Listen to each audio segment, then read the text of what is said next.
Hello and welcome to the Inspiring City podcast. We are here today with Elno, a Spanish artist who we first met Femme Fierce a couple of years ago. How are you doing?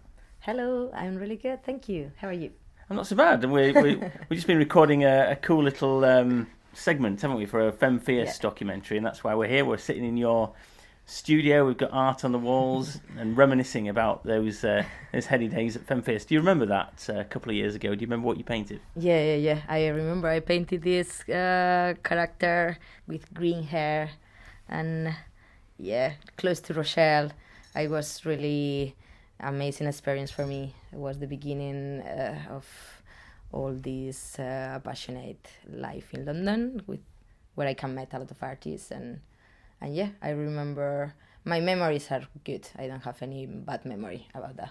Because it was a couple of weeks since you came to the country, and you suddenly found out about this festival, and you suddenly find yourself painting in one of the biggest street art events that we've had for a while. Yeah, actually, I was really lucky because I arrived 2 months ago, I think was like that, and I knew about the festival 2 weeks before the festival started, and I didn't realize what bigger can be and how many women I could meet and people involved in street art.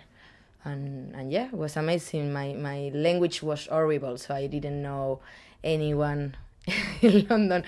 And it was an amazing experience, and I keep a lot of friends since this moment.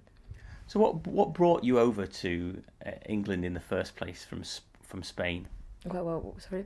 What brought you over from Spain to England? Why did you come to England? I felt in one moment like I couldn't grow up with my career and my dreams in my country, and it was a hard decision because I used to live in Barcelona. I'm not from there, but I love this city, and in one moment I felt frustrated because I was doing a lot of art as well, but we didn't have a big public, and also to find a normal job was really, really hard. So I study, but this don't change nothing in my country, to be honest. So this is what I decided to come to London and improve the English. That was one of my all lessons that I didn't pass. So it was like, okay, Elena, let's try to communicate with the world. And you've been in London ever since. What do you make of the street art scene over here? For me, when I arrived to London, London is an incredible town, incredible city, and about the street art, what I can say, the best artists are here. The way that we can paint in the street, the way that we are not criminals. So in my country, sometimes you feel like you are a criminal painting in the street, and here the public is old, the public is young, so it's everyone can love this art, and we can find a really good spots for paint, so it's amazing. And I noticed that when you paint, particularly on the street, you like to get involved with the public. You like to talk to people, don't you? Sometimes you talk to people quite a lot. I've seen you painting quite late into the night because you're having a good old chinwag. Yeah, sometimes I speak too much. I need to push myself to still painting. But it's incredible the people and listen them, and it's like give me the energy to continue, the reaction of them, the critic, good and bad, because when you paint in the street, you need to accept a good and bad critic. So you are open on all of this, and you need to accept it. Sometimes some people don't like it, but for me, I accept a bad critic and a good critic. And I remember last time when I was painting in Shoreditch, as well with women's, and was this man that is really old, he's like 90 years old, and he was there looking for us with his camera to taking a picture of us. So for me it was like, how a man with 90 years old can be interested in this art, because and he's not just walking around, he came to take the pictures. So I was like, I just wanted to hug him, like, it's lovely. Yeah. And did you? That's just one example, isn't it, of the variety of people that are really just interested in in street art. You've met a lot of people, I think, since coming to this country because of that. Yeah, exactly. I'm a really open person, and I have friends that are artists, and I have friends and they are not artists. But for me, this open mind that this city have, and the people that we are from another city countries, but we come here and we are open as well to experiment and to meet people. So this experience is fabulous. It's a rich experience.